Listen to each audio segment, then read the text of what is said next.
and welcome to Next Portable Console, NPC, if you like. My name is Brendan Bigley, and I'm here with John Voorhees.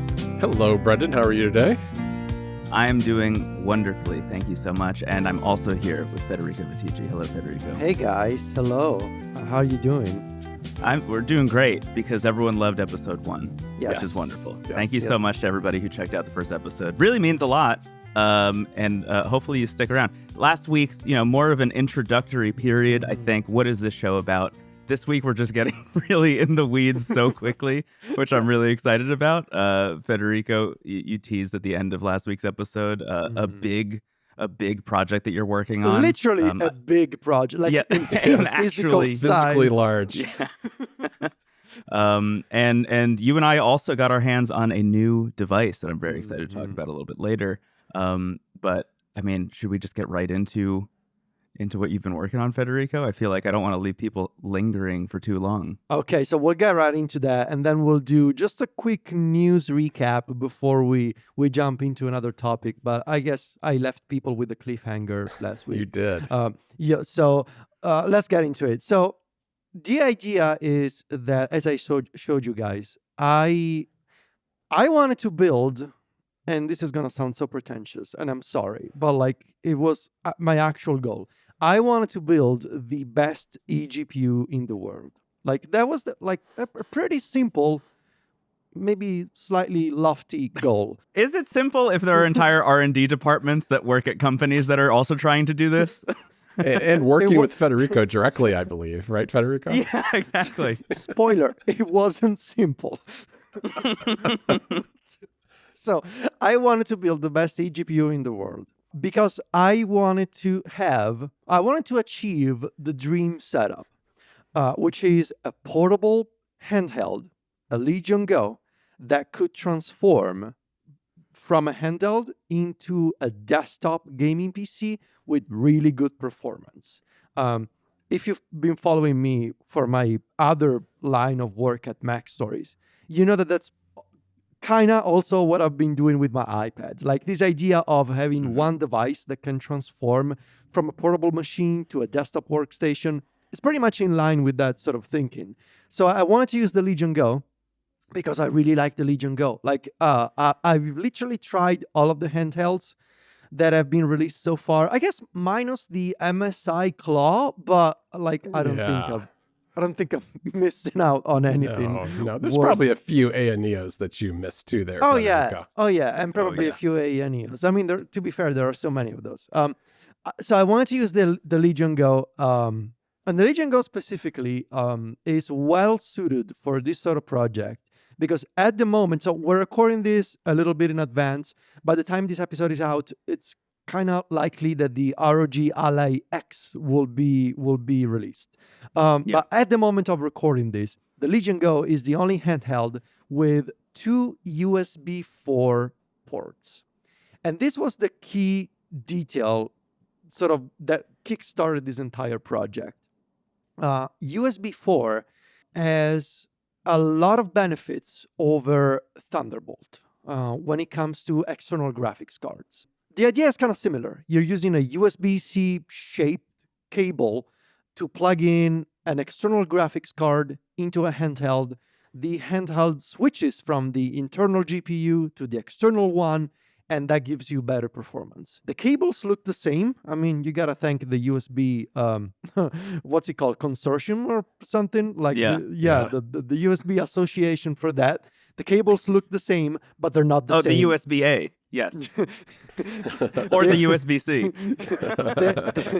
They are not the same. So here, the idea is, years ago, I used to have a Thunderbolt-based eGPU. Right. And Thunderbolt eGPUs, there are so many of them. And you can get an enclosure, and inside of the enclosure, you put an actual desktop graphics card, like an NVIDIA RTX or one of the AMD ones. You can get you can get an actual desktop graphics card into an enclosure. The enclosure has a Thunderbolt-based motherboard. You connect that. I mean, that used to be possible even with Apple computers when they were based on Intel. Right. You could use a Thunderbolt eGPU. And of course, you can use Thunderbolt on Windows now too, since it's made by Intel. However, the problem is that Thunderbolt-based eGPUs are really, really, really limited in terms of performance bottlenecks by the CPU. This means that when you're using Thunderbolt, you're losing roughly 40 to 50% of the performance of the GPU.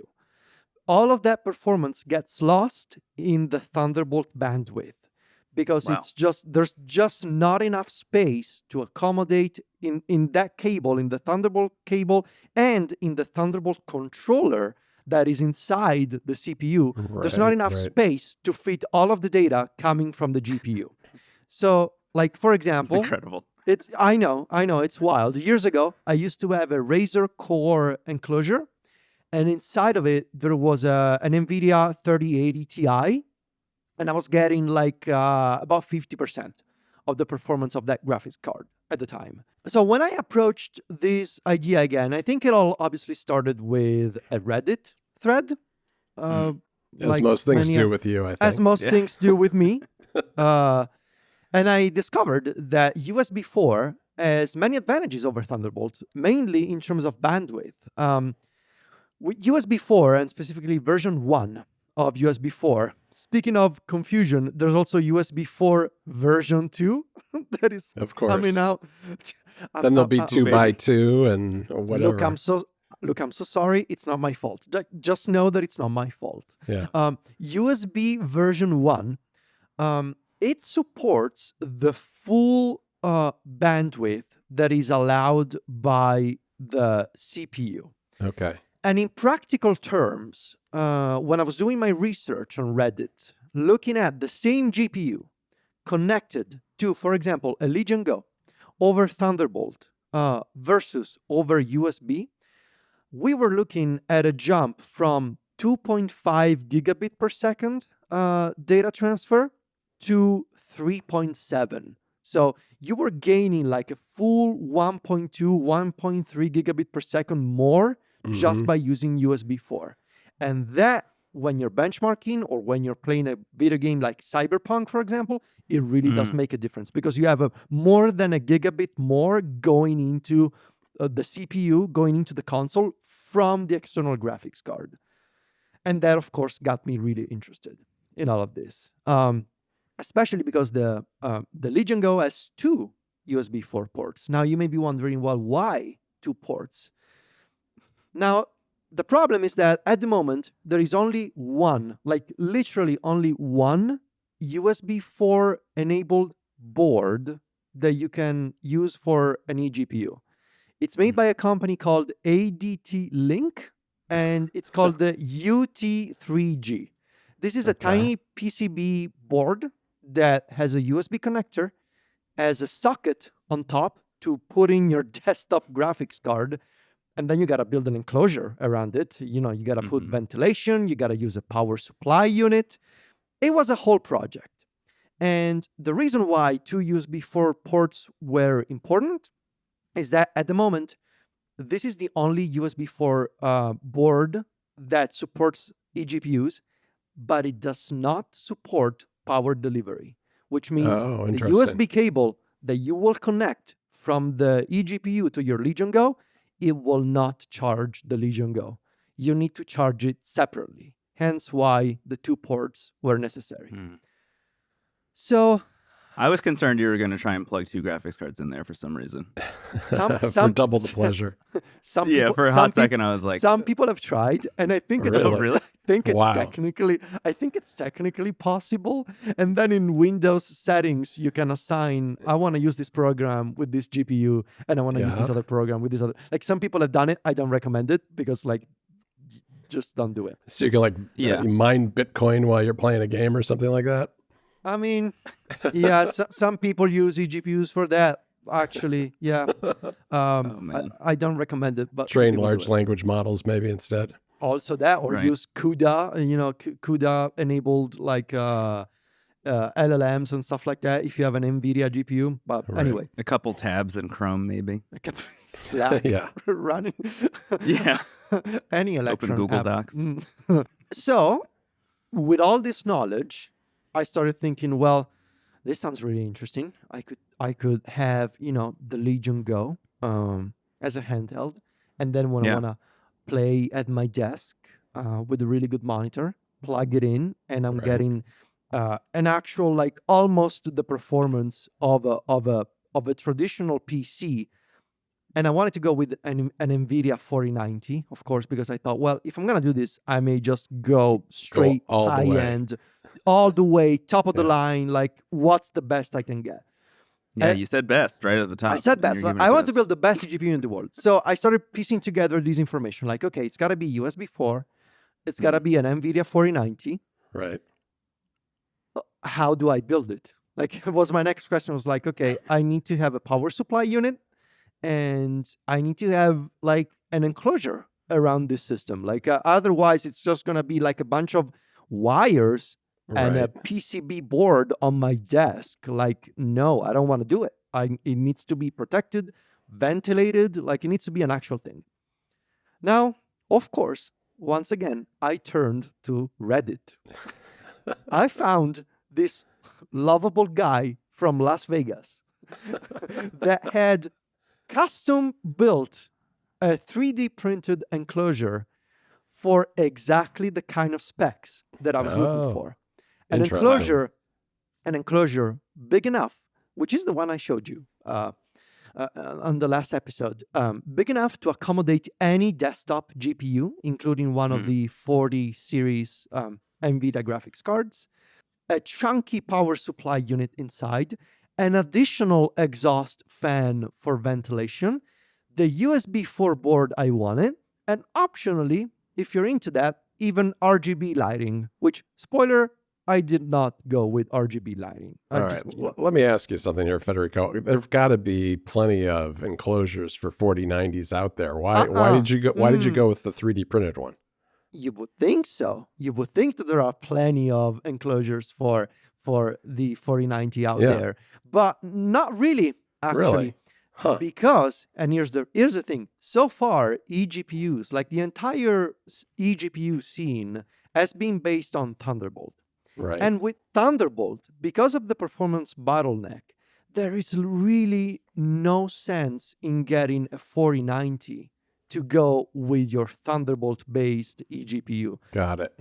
Because you're basically getting the performance of a 4060 or a 4070 at most. Right, spending a ton of money for it, yeah. It doesn't really make sense if you have a Thunderbolt eGPU. And so there aren't really, like, one of the, arguably the most popular eGPU enclosure is the Razer Core. And the Razer Core, it doesn't fit the latest NVIDIA graphics cards, nor does it need to, because it doesn't make any sense to use them. Really. Right. And obviously, I should also mention one of the other eGPU standards that you may have seen mentioned lately is Oculink. Now, I think we're going to talk about Oculink in the future on this show, but I didn't want to go with Oculink because it's a proprietary standard. It's actually already discontinued. Like, Oculink is no longer being developed. It's going to be replaced, I think, in 2025 by the new standard made by the same company, which is going to be called Copperlink. And so I didn't want to go for a connector for an eGPU. It was going to give me better performance than USB 4, but it's been already discontinued. And so I didn't want to do it. I just wanted to go full on USB, as universal as you can go. So back to the enclosure. I couldn't find anything, sort of like off the shelf that would fit my specs. But to answer your question, John, this enclosure from this person in Las Vegas, it was designed around fitting the UT3G USB board that I wanted to use. Okay. It was actually designed around that USB 4 board. And also, this person was a huge Legion Go fan. Like, they were posting benchmarks and gaming examples, like using the Legion Go with an eGPU. I was like, okay, right. You know what? Just let me get in touch with this guy. And I did. Yeah. And, like, this has to be one, like, I had 2 excellent Reddit interactions for this story. This is the first one. I worked with this person for like 2-3 weeks. Oh, wow. They printed one for me, shipped it to me. included instructions, extra tools like screws that were not included. All I had to do was get the 4090, get a power supply unit, get the USB board from AliExpress, which took a couple of weeks to arrive. But yeah, and then I got the enclosure from the Reddit person in Las Vegas. I got to work and I built it. And I configured it and it was working. But I ran into two problems. I was really happy, I should say. Like, I plugged in my Legion Go, and you need to do a bunch of things. I will have an article on Mac Stories that will explain this stuff. You need to install a bunch of drivers. There's a few things that you need to do on Windows to enable it. But once it's enabled, it's as plug and play as it can get. Like, you just plug a USB cable in, the GPU is detected, and suddenly you can play Dragon's Dogma, a 4K with ray tracing on a Legion Go or with an external display. Like, it's incredible. Beautiful. That's amazing. It's beautiful. It's amazing. However, two things happened. The first one, I realized, John knows the second one already. The first one is, I realized I bought 2 months ago a fiber optic Thunderbolt cable. Something that I didn't even know existed in the world, but at a price can be had. At a price can be had. A 10 meter 10 meter long 10 meter Thunderbolt cable. fiber Thunderbolt optic cable. The idea being, Yeah. Brendon, that I wanted to leave my eGPU in the office with all the noise and all the heat and run I know exactly where this is going. and run a 10 meter Yeah. Down the run a hall. 10 meter course. cable down the hall under his bed. to my bed so that I could play with the Legion Go in bed. And much to my surprise, unfortunately, this Thunderbolt cable is not USB 4 certified. Right.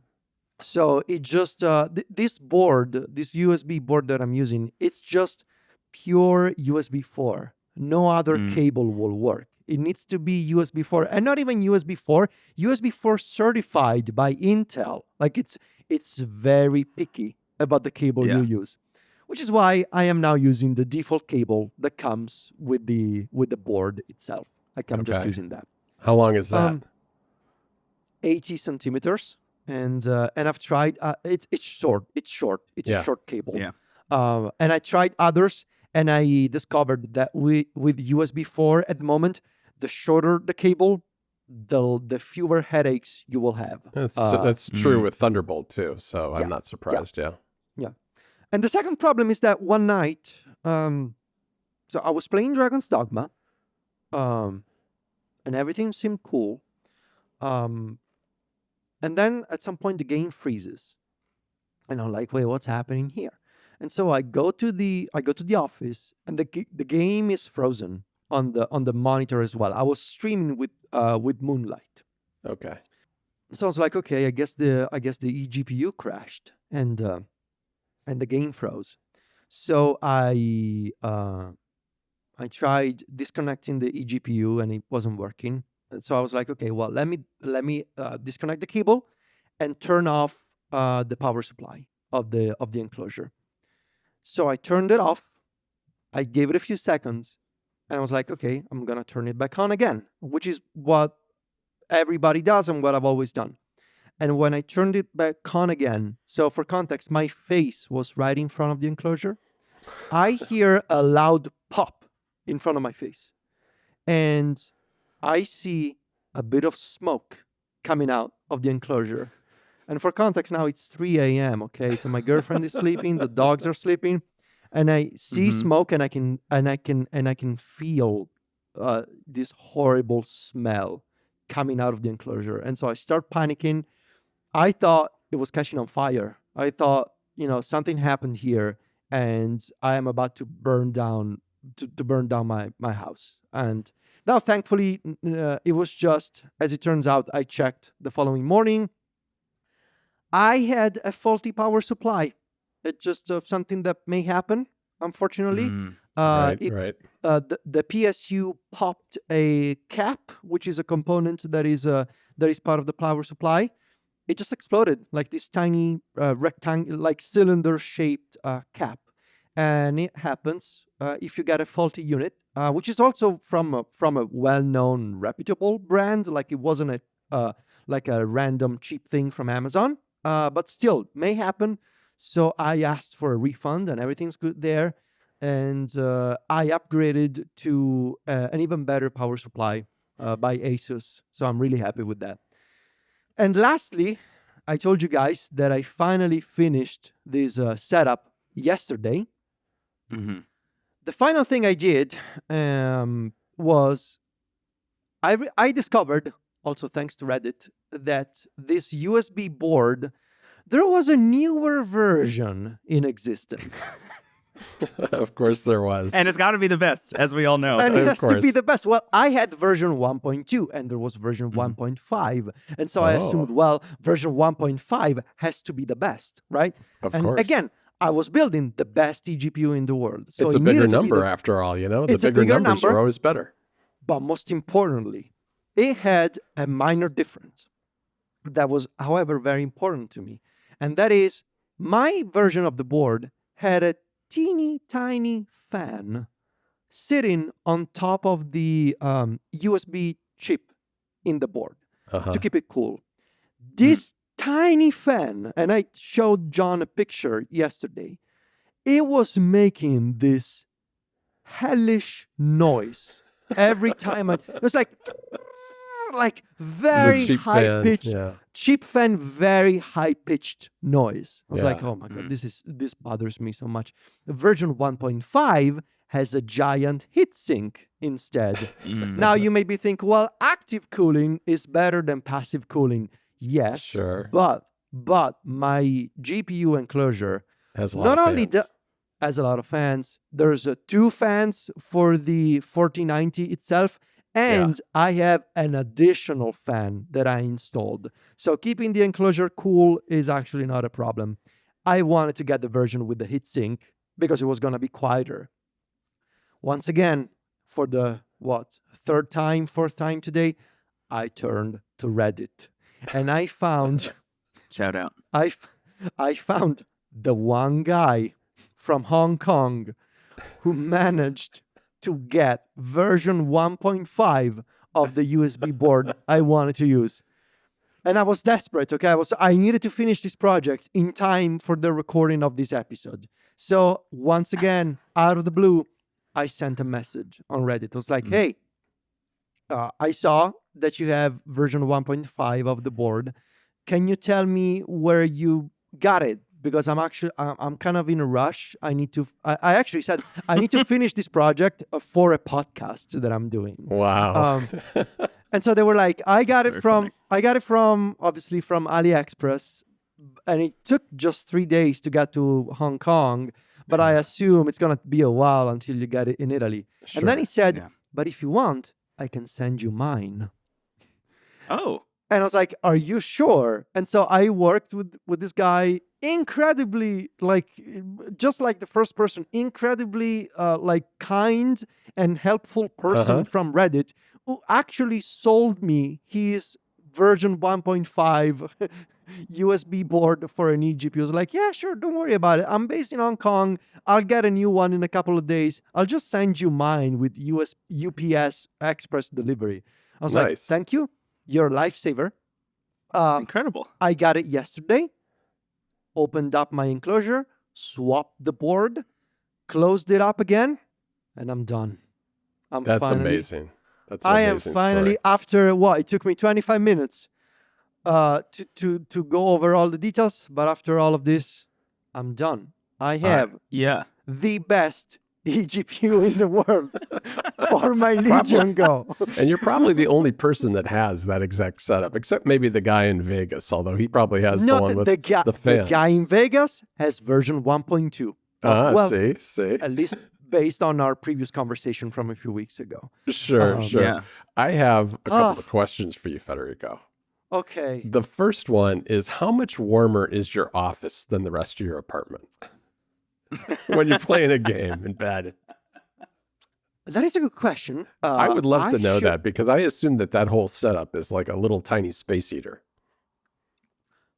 Well, I can tell you, like, if you put your hand like where the exhaust fan is, oh Yeah. yeah, like Mhm. it's toasty. But it Sure, does the job. between- Like, it needs to put out hot air from inside. I need to Sure. install a temperature sensor on my desk, and I'll let you know. I would like to I'm know. I'm gonna guess at the very least it's gonna be 3-4 degrees Celsius. Yeah, I would think warmer. so. I would think so because the Legion Go itself is throwing off a fair amount of heat too. Because you've got a Oh, special. I forgot to mention about the Legion Go. Yes, I know you have a special cooling setup there, don't you? I have a cooling stand for my Legion Go. So the Oh, thing, really? yeah. So the thing about the Legion Go, when you're using an eGPU, is the Z1 Extreme, the chip of the Legion Go. It puts in a lot of work when it's using 2 USB 4 ports at the same time, one being an eGPU and the other handling like Ethernet and charging at the same time. It puts Right, in a yeah. lot of work. So the back part of the Legion Go, specifically in the bottom left, where the system on a chip is, it gets real hot. It gets And so if it hot that the gets- screen gets hot, I think. Screen gets hot. Even the front of the thing is hot. Yeah. Yep. And if it gets too hot, you run into throttling Yeah. and you run into eGPU disconnections because the system Right. is like, nope, I'm out of here. I don't want to handle this anymore. So it just so happened that I used to have in storage an old cooling stand that I got for my Android-based high-resolution music player. It's like a fancy iPod running Android, basically, for my local music collection. Because also those devices get hot when you're playing like high-res music with like, actual like audiophile headphones. Right. Mhm. And I realized that, once again, one of the many benefits of the Legion Go, you can detach the controllers and you can rotate it in portrait. If I put the Legion Go in portrait, the USB 4 ports would be on the sides and the cooling stand would perfectly cool the section of the Legion Go that was getting warm. So yeah, I also have a cooling stand for my Legion Go that keeps it nice and cool, no throttling anymore, full, basically almost like 4 gigabit per second bandwidth, and no random disconnections anymore. Well, that's fantastic. That's fantastic. If people want to hear the whole surprise about your power supply, they should listen to Mac Stories Unwind. I'll put a link to it in the show notes because you and I talked about this, and I was amazed at that story because wasn't that like an 1100 watt power supply, and now you've got like 1,000 watts? That's a lot of power that you're pushing through that eGPU. So I gotta be honest with you guys, okay? So the NVIDIA 4090, it requires, I think, you can comfortably get a 750 watt power supply, and you're gonna be okay. So you may be wondering, well, why did you go with 1,000 watts? And I figured, well, if this has to, if I want to keep my title of the best eGPU in the world, when the 5090 comes out, it needs to be ready for the 5090. Right. So You got to future-proof it. I needed Yeah. to future-proof it as much Got as it. possible, So that's why, yeah. Got it. Wow. I appreciate this story for a lot of reasons. More specifically, I think in the context of this show, it is called Next Portable Console, right? I feel like this space right now is so focused on retro and the past, but you are literally building the future. Like what you are building right now is a thing that in, I would guess, 5 years, probably, is a thing that people will be able to buy commercially. Right. It It's won't be like- as, it's won't the be as big equivalent as of a that scene- toaster. Yeah. Yeah. Yeah. Yeah. It's almost that scene in The Devil Wears Prada where they talk about how fashion makes its way down to like kind of the cheaper stores that becomes more commercially available. You are doing that literally with a handheld right now Yeah. via the Legion Go, which is exhilarating. I mean, that's very cool. The closest I have to anything like that is literally just owning the Steam Deck and a dock, and that is exciting enough to me. I can't even imagine where you're at, as much as I would love to be playing Dragon's Dogma 2 on that level right now. Yeah. 'Cause, Yeah. I mean, I what an incredible game. I did not even realize that this was possible, Federico. I mean, what I've got is the Legion Go 2, but I've also got an eGPU, but it's just a mobile eGPU. Oh yes, so that's another that's another sort of side of this entire eGPU scene. Right. I believe, John, you have the 1X GPU, I which is do. also the one I used to have before this one. That eGPU is a portable one. It's basically the size of think of it as like a giant battery pack, like Yeah, a power very bank. large one. One of the really big ones. Yeah. A very large power bank. Now, that eGPU is based on the laptop version of the AMD 7600M XT. It's a laptop GPU by AMD. Now, that laptop GPU powers literally all of the USB and Oculink portable eGPUs right now. The GPD-G1, the 1X GPU, the eGPU that ANEO just announced.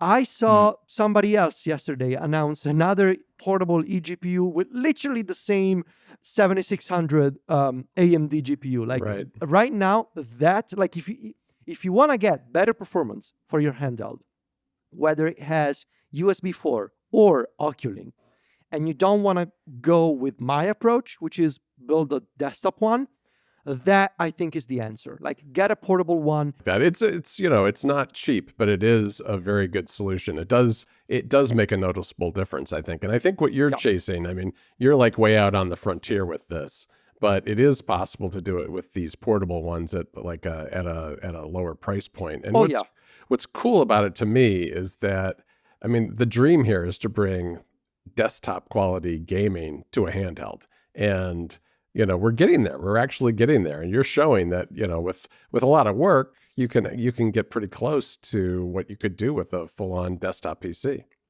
Yeah. Yeah. I think even in some ways, one of the dreams for me in some case, I mean, maybe for all three of us, considering we're all pretty primarily locked into the Apple ecosystem, is like, how do I get a desktop gaming computer without needing to actually buy and have on my desk a desktop gaming computer in some ways? And the idea of having something like the Legion Go is this like portable gaming console that, for all intents and purposes, could be your whole PC if you wanted it to be, as long as you're docking it and plugging it into your same monitor. I think that's a really compelling idea for me, at least. Somebody who literally doesn't have any more room on my desk for a gaming PC, despite really wanting access to Windows. That's very interesting. Yeah, I think the other direction to go with that is the micro PCs, which I know you've experimented with a little bit, Federico. But I prefer the handheld because then it's just a little bit more flexible. I agree. Like I did try a mini PC. There are many of those. I did try that instead of a Legion Go for like 2 days, but I ran into some really nasty like performance issues. And that is, after doing some Google searches, I discovered that many of these mini PCs, let's just say that they are not assembled with the same care and the same quality assurance testing as you may get from brands like Lenovo or Asus or, all these other bigger companies that really test these devices. And so, and plus what Brendon said, like the idea of, I don't have a gaming PC. I have this handheld that can be like a tiny, thick tablet that sort of, when docked, becomes a PC with an eGPU. But otherwise, I can just grab it and I can play Hades 2 on my Legion Go, obviously without an eGPU. But or I could play Dragon's Dogma at low settings, which is okay, but not great by any means. And in that case, though, I prefer having an eGPU. So it's that idea of flexibility and sort of modularity that speaks to me. Yeah. No. Yeah. Totally get it. I'm really interested in that mini PC market. From what I understand, it's about to get significantly more interesting with some of the more recent chips via that Microsoft event that happened recently. Right. Which I think should be kind of the shot in the arm that whole market needs. I'll give a shout out to Tech Dweeb on YouTube, who is doing a really good job of covering that whole scene. If you want to see which ones are actually like worth investing in and which ones are worth checking out, if that sounds appealing to you, just having a PC the size of like a CalDigit Thunderbolt dock sitting on your desk. Right. That's like capable of emulating pretty much everything you could want. Mm-hmm. Already exists. I know Asus has one coming out as Yep. well. They just bought a company, and they're kind of converting it into like the ROG mini PC brand, which I think should be very interesting. But Yeah. well, thank you for sharing that, Oof, Federico. you're That's welcome. pretty wild. I'm excited to hear now that it's future-proofed how much better it gets. Are you able to push Dragon's Dogma even further than Capcom possibly imagined? Will you be playing Dragon's Dogma 3 before anybody else? I think that it's possible. I think it's in your future. You'll be and that's exciting to me. You'll be shocked, that even with all this power, sometimes the frame rate dips. with Oh, totally. Oh, I can Yeah, imagine. that's just Dragon's Dogma 2. But it's just yeah. Dragon's Dogma 2. Like, Right. and I don't care because it's an incredible game. So, Yeah. that being said, so Brandon and I, we do have a new handheld that we want to talk A about. retro handheld. Yeah, A mine's retro handheld. Yes. Mine's in the mail, Federico. Mine's sitting in Yours New in- Jersey of all places, and I'm a little Okay. upset about it. But I'll just go swing by and pick it up yeah, for you. that would be great, Brendan. I would appreciate it. It was at JFK. I'll hand deliver it. It was at JFK yesterday, and now it's hanging out in New Jersey. That's And not too far from me, actually. yeah, so we'll see. But I want to hear more about this because we're talking about the Anbernic 35XXSP, a name that just kind of rolls right off the tongue there. Oh, but, yeah. But I have a lot of questions because it's the form factor is like the Game Boy Advance SP. But I want to hear how it works in practice from you guys. I'll hold it up. We got video. There it Very is. This nice. is what it looks Very like. nice. There it is. Yeah. I got the same color. Yeah. I ended. Oh, you also got silver. Yeah. I went with the dark, transparent one. Of course. Oh, nice. I like everything transparent.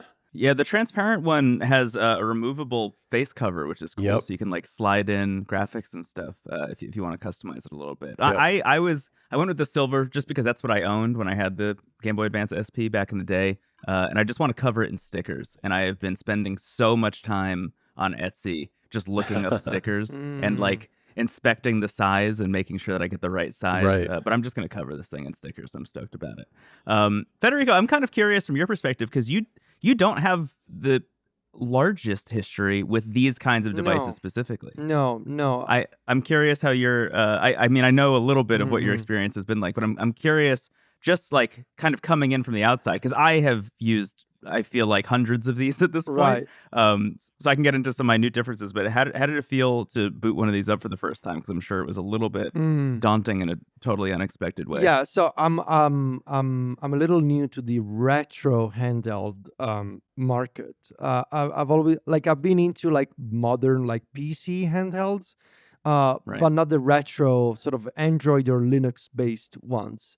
And I found it very confusing, and I thought I was losing my mind. Yeah.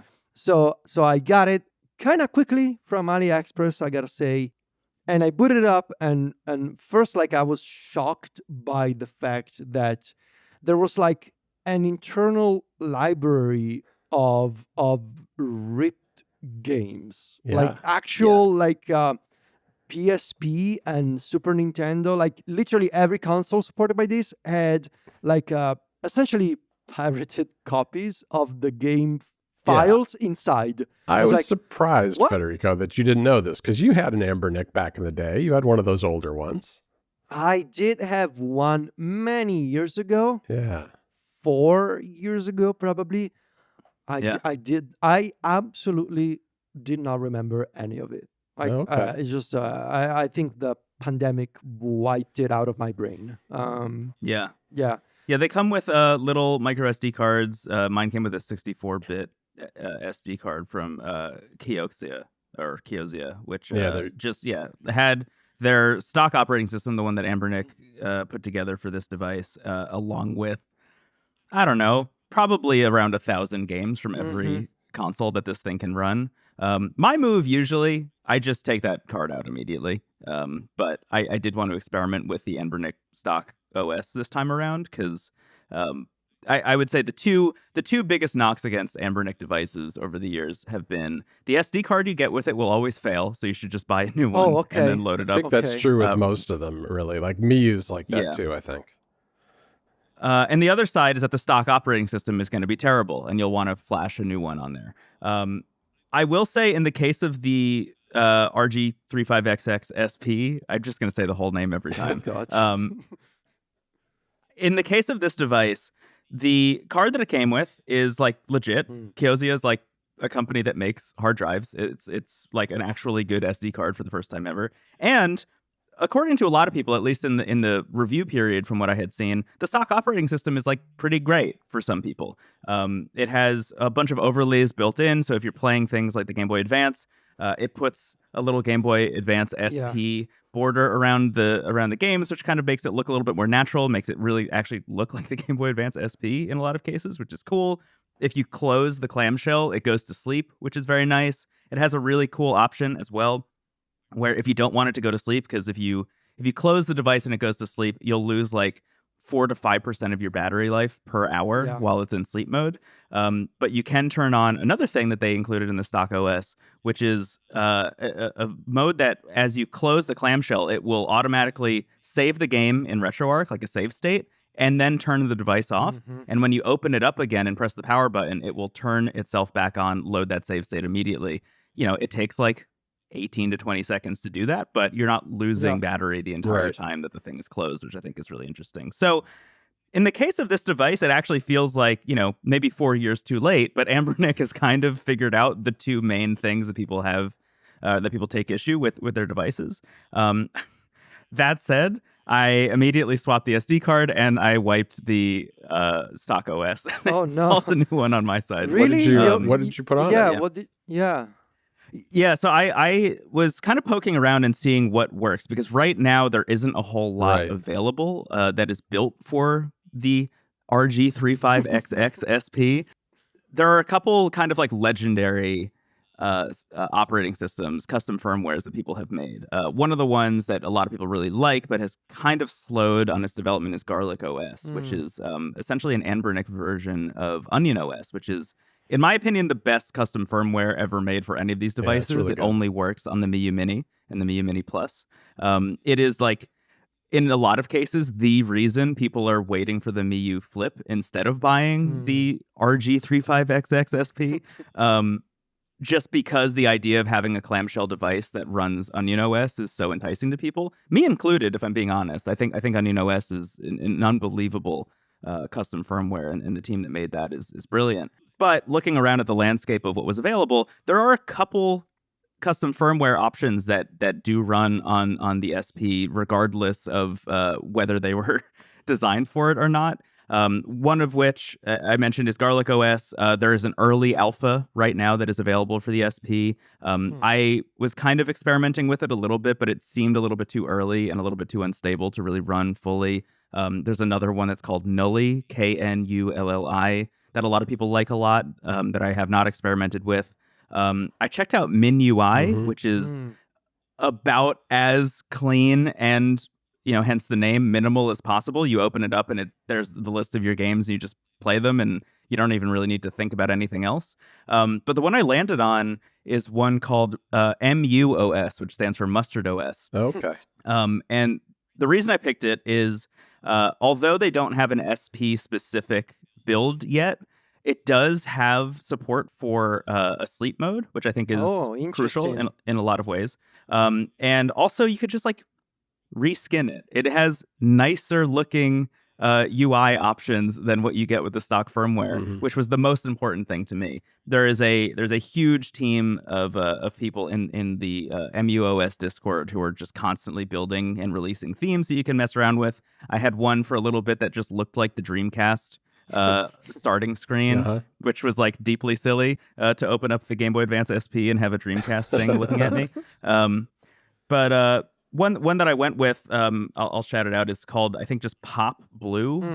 And honestly, it rocks. I'm a big fan of it. I'll hold it up to the camera. Oh, that looks nice. like that does look good. It looks really nice. You can like navigate it pretty easily. It just has like a really clean thing going on. And I will say, as somebody who has kind of held off on buying a new retro handheld like this one for a while, because I think I mentioned in the last episode, I have this like trifecta of the Miyu Mini Plus, which is kind of the one that's always in my bag as I'm commuting. I have the Retroid Pocket Flip, which I'm using for kind of longer games like Dragon Quest 4, 5, and 6, which are all like DS games. And then I have the Odin 2 Pro, which I'm using for pretty much everything else. for Into the Aether, we're replaying the entire GameCube library. I'm doing a mix of playing stuff on original hardware and playing stuff on the Odin 2. But I've been waiting for a clamshell. I love the Retroid Pocket Flip because it's a clamshell, and I've been waiting for a clamshell device in that like lower price range. And it's worth mentioning the 35XXSP is at most going to cost you like $65 US, Right. which is like, I think, a steal in a lot of ways. Yeah. It's like perfectly really is. priced. I was expecting it to be closer to like $80 or $90, if I'm being totally honest, just given the form factor. I thought it was going to be harder to machine and make. But $65 puts it around the same price as the rest of the 35XX line. So they have a vertical and a horizontal handheld in the same line that uses the same chipset, same capabilities. If you're looking for like what you can play on this thing, it goes up through the PSP-ish. Not that I would recommend playing PSP on the SP because it doesn't have an analog stick. Right. Kind of a little hard. makes it pretty difficult. Yeah, same thing with Dreamcast and N64. It's a little bit difficult. They do have some stuff, again, in the stock operating system where they turn the D-pad into an analog stick I saw that. by default for some of those games. It's interesting. It's an interesting idea. Mm-hmm. I'll be honest, didn't mess with it at all because I just hated the UI so much. I needed to bail immediately. Yeah. And I didn't really mind losing the sleep mode. I also found somewhere online, on Reddit, believe it or not, somebody uploaded the Game Boy Advance SP border that comes with the stock firmware. So I just added that into MUOS as well. But, you're still getting, like with MUOS at least, you're still getting Wi-Fi connectivity, which is great for things like downloading games if you want to. MUOS comes with Portmaster, which is a way to download a bunch of other games. Like I have Spelunky Classic on here, which for me is kind of the dream, to have Spelunky on the go on a device like this. You still have Bluetooth connectivity, which means if you want to play something like a PSP or a Dreamcast game, you can obviously connect like a Bluetooth controller, like a 8BitDo or something. And it also has HDMI out, which is pretty wild. I have not experimented with this crazy. yet. It seems kind of silly in some ways, but you could, if you wanted to, open this up, plug it in through HDMI, and plug that into a monitor or a television, connect a Bluetooth controller, and all in one, you just have this kind of like little retro console suddenly. That's really cool. Which is like the smallest possible version of your eGPU. Right. I think. Right. I think, I think it's the OS, the Anbernic OS, that really has kept me from buying any more of those until now. I mean, I bought mine 4 or 5 years ago, my original one. And I just disliked that OS so much that I just kind of stayed away for years. But it was the form factor of this that really drew me back. And I guess one question I want to ask you about it, Brendon, is I know it's thicker than an SP. How chunky is it? Is it comfortable to hold? It is comfortable to hold. It is. I've handed it to 2 people in my life, both my partner and my boss at work, who is also interested in these. Hello, Ryan, if you're listening. And both of them said the same thing, which is, this is made for adults. Yeah. Okay. The Game Boy Advance SP, wonderful device, but if you're still playing it now, after playing it as a kid or when you were younger or whatever, it feels really small in the hand. It does, in a way that gets uncomfortable very quickly. I found that the Anbernic version of the SP, just being a little bit thicker and a little bit wider as well, makes it feel a lot more comfortable in the hand than I was expecting. And honestly, this form factor, this is the thing that's, I think, concerned me about getting into the clamshell side of things. I don't like vertical devices, is what I've learned about myself over time. I've tried so many of them, and they just don't work for me, really. The idea of a clamshell device like this specifically, having this kind of natural space to put your fingers behind to use the shoulder buttons means that you're kind of reaching around the entire device, and it feels more ergonomic than you were expecting it to be. Despite being a vertical device, it still feels really comfortable. How are the buttons, Federico? I know that you're not a fan of clicky buttons. That's something everybody listening should know. I should say, for the record, at the moment, my favorite controller, which is also the quietest controller that I can get, is the DualSense, the PS5 one. And specifically, if we're talking about like the combination of ergonomics and silent buttons, I've been using the DualSense Edge, which is the fancier version of the DualSense, because it's slightly thicker and larger, and it's more comfortable for my hands. But I love the DualSense Edge. I have one as well. yeah, it's a very good controller. The buttons on this thing they're clicky, but it's okay because, like Brendon said, like I really, really like how sort of naturally my hands wrap around the lower half of the console. Right. And like I appreciated that as a kid with my smaller hands, and I keep appreciating that design with my adult hands. Like they're still wrapping around the base of the clamshell, and yeah, that really works for me.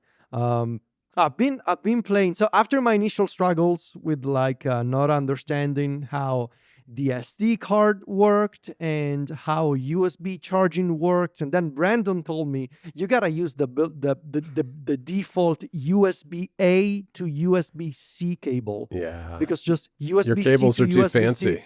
Your cables are way too fancy. You need to use the cable that comes in the box. And then I understood that, like, I didn't know how to put my games on it. And then I realized that I was dumb. The console literally says at the bottom, there are 2 micro SD slots. One says int and another says ext. And I realized, oh, that means internal and external. It does. It does.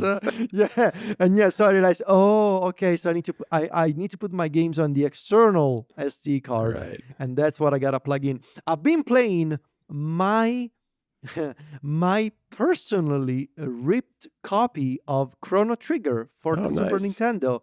I ripped my own cartridge. I have we'll talk about this device in the future. John and I, we have this, it's called the open source cartridge reader. We'll talk about it at some point. It's very cool. Yeah, we should talk about that in the operator. Yeah. I got the Game Boy operator. Yeah, nice. We'll talk about those. And so yeah, I've been playing my own copy of Chrono Trigger with scan lines enabled, so to give the display that more retro feel. I do have a question, Brendon, about like totally. How do save files work? Like if down the road I want to take my progress from Chrono Trigger on the RG35XXSP to say, I don't know, the Delta emulator on my iPad, can I do that? Yeah, you definitely can. I actually just moved my Pokemon Unbound, which we're only on episode 2, so I should probably mention. Pokemon Unbound, really great ROM hack of Pokemon Fire Red that turns it into like an entirely new game. It's an entirely fan-made Pokemon game. It's really wonderful. I would totally recommend it if you've been looking for a Pokemon game to play, but kind of don't want to replay some of the ones that you've maybe played a million times before. I've been playing that on Delta mainly for the past couple weeks, ever since Delta first launched on iOS officially. And I just downloaded the save file. So if you're in Delta, you can hover over, or I guess long press on any game, and then there's a manage save file button. And if you press that, there's a export save file button, which you can just export into your files or iCloud or whatever. But there's also an import save file button that works pretty much the same way. So what I would recommend doing is pop out the SD card. If you're using the external one, I think the save file, I might be wrong about this. You'll just check. It might be on the internal save file for the stock operating system that you'll need to pop out. But in there will be a folder called saves. And in there should be folders for each of the emulators. So whatever Super Nintendo emulator you're using, it should have your save files in there. And it's usually as easy as if it's using a different save file format than what Delta's using. You can just like go in and change the extension yourself in Finder, and then it'll be fine. I actually did that with Pokemon Unbound. It exported out of Delta, I think, as a .sav file, and then I needed to change it to .srm to work with MUOS, and it did. It worked fine. I have my save file in here, and I've just picked up and continued where I was at from there, which rocks. I will say one of the other benefits of MUOS is you don't need to use 2 SD cards. You can have everything just in the one. So you're just like popping out and using the one SD card for pretty much everything for both games. That's nice. That's nice. And everything else. We're going to have, I guess, links in the show notes for the things that Brendon mentioned in terms of the operating system and the different tweaks. Let me ask you, though. Sure. So far, like, you've had this for like, what, 2-3 days at the moment? It's been about 3 days, I think, at this point. Yeah. Is this gonna be your everyday carry now instead of the Miu Mini? I think yes. Yeah. I've made a really concerted effort to bring it with me while I've been commuting every day, and it just feels really good to have it like in my pocket. First of all, it fits in my pocket really well, which is, I think, maybe unsurprisingly, one of the most important things for me. But outside of that, the trade-offs, I think, aren't that big of a deal and will probably only get better with time, because this device, I think every I would say year or 2 years, there is a device that really, really pops off. Like the entire community kind of rallies around it. The original Miu Mini, I think, is one of those. The Anbernic RG35XXSP, the one that you and I had, John, although you had the M.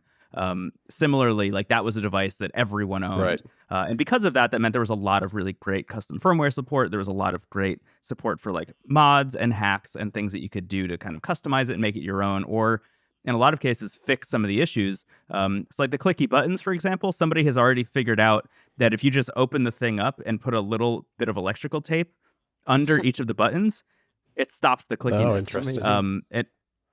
And also makes the buttons easier to press, which I've noticed the buttons are a little bit hard to press down on in some ways. It's like really the major knock against this device. The second thing is that if you open up the battery door, the battery is hovering kind of like right over the CPU, which is a little bit of a problem. And because of that, if you're playing games on higher end devices, on higher end consoles like the Dreamcast, for example, I was playing Sonic Adventure for a little bit just to like try it out. The device gets a little hot, like right in the middle of the device, like around like the halfway point between the D-pad and the face buttons, which like not uncomfortably hot, but like it does get warm enough that it is noticeable. And I think these are things that will probably get kind of smoothed out over time via people just like figuring out how to either open the device and add little hacks here and there, like the tape, or alternatively, like probably building heat sinks or things like that, that you can just kind of mod or throw in there yourself. And in some cases, some of this stuff can even get solved just via software and via the custom firmware. Things will get a little bit more efficient over time, which I think is exciting. So I think that this device has a really kind of exciting life ahead of it. And for me right now, it is exactly the thing that I have wanted for a long time. I am still curious about Miyu's Flip. I think that seems to still be a far way off. Which the company said it's not good yet. It's not good yet. Yeah, was the right. It's not released. Yeah, the latest official word from Miu when somebody asked when it was coming out was "not yet." It's not good yet, quote unquote, which is just an unbelievable bit of corporate communication. Yeah, I appreciate it. Yeah. But that is a device that will probably run Onion OS, which makes it immediately interesting to me. Also has 2 analog sticks on it, which means that it will be more natural for the games that it should be able to power, hypothetically. But there are some knocks against Miu recently. The Miu A30, I think, really underwhelmed people in a pretty significant way. Anbernic also has a Game Boy Micro style device that came out around the same time and just kind of like wiped the floor with Miu's, which was a little bit of a bummer, I think, considering all of the goodwill that they had built up based on the Mini and the Mini Plus. So I'm curious to try both devices and see which one works for me. But right now, even using a piece of custom firmware that wasn't built for the SP, I'm having an amazing time with the SP, which I think says to me that, in even like 2 to 3 months, this device is going to be even better. Yeah, I just love the fact that it folds up and it just protects itself, protects the buttons, protects the screen. And I'm going to be going out to WWDC in about a week. And I'm hoping mine gets here from New Jersey because I want to take it with me. I'm really looking forward to. I'm excited. Yeah. I'm excited for you. Yeah, I'm really looking forward to trying that on the plane. And it's not going to take up a lot of space in my bag because I got a lot of other stuff to take with me. Totally. Yeah. But yeah, how about you, Federico? Do you feel like you'll be investing more time into this thing, or is it more of a curiosity? So I do think I will keep investing in this. I am very intrigued by the idea of emulating older systems, like specifically Super Nintendo and GBA. That's what I want to play. I want to play Pokemon Unbound, and I need to, because I finished it when I was very young and I don't remember the game a lot anymore. I want to replay Chrono Trigger and finish Chrono Trigger again. So I'm It's a masterpiece. I know, and so for these types of consoles, I do want to keep using this handheld, and like I think it's also fun to play around with like custom OSes and like tweaking the experience. I do have for the future one last surprise that I need to spring on you guys when it comes to when it comes to retro gaming and older consoles. And I think me too, actually. But you go first. Okay. Well, I'll save it for the next episode, I think. Okay. Yeah, it's. I'll shout out real quick a device that I've been testing out for about as long as we have been planning making this show. Which is, I'll hold it up. It's the Clicks keyboard. Oh my, you have it. Oh, I have one too. I actually have one of these too. Do you? I do. Yeah. I saw Riley, the creator of Delta, talking a little bit on Threads about how he wanted to pick one up to see how it worked as a physical controller for Delta. And immediately, I was at Walt Disney World when I read that post on Threads. Yep. And while I was waiting in line for a roller coaster, I was like, I'm ordering one. I need to know. And I ordered one. And I've been messing around with it. I'll talk about it maybe a little bit in the next episode, how it feels, both as what it's intended for and also what it's not intended for. Yeah, great. I'm looking forward to seeing what you think. I got the bright yellow one, so mine lights up the room. Yeah, very nice. They just released some new colors as well, from what I've seen. Very nice. Which, of course, right after I bought mine. Of course. Yeah, I have a gray one on the way, but who knows where it is. It's still not here. Stuck in custom somewhere. Stuck in custom somewhere. But yeah, I do have another portable that I want to share with you, and I think it's something that I would be very surprised if you guys know that it even exists. I'll leave you with that. Okay. That being said, John, do you want to take us home? Yeah, let's wrap this up for today. I mean, we've got, we'll be back in another couple of weeks with another episode.